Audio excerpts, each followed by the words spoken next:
Moving on, more than 30 households in Mekere village have been left stranded after River Tana changed its course, sweeping away their houses, crops and animals. Over 48,000 residents in Tana County have been displaced by the ongoing floods. Lydia Gashomo with the details. This is a humanitarian crisis with the devastating consequences. From above, the villages are sunk. You will hardly believe this piece of land was once home to the affected people. The rains have swept away their homes. What remains are just structures that were once their houses. Ali Bakari, a resident of Mekere village, says residents have been forced to seek shelter in the forest. Tunaambiwa tuhame juu.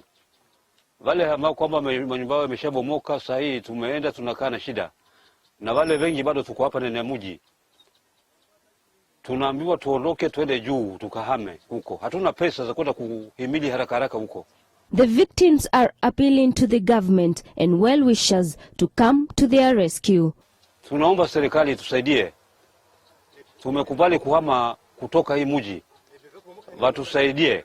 In his visit to the area, Tana River County Governor Dado Godana says that the only solution to the floods disaster is the construction of new homes in safe zones. The county government, in our own assessment of situations, we thought the best way is not just to move these people to higher grounds, but to organize them into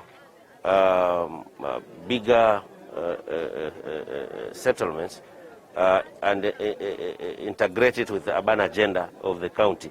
Tana River has a population of 315,914 people, and data shows that 15 wards have been affected by the disaster.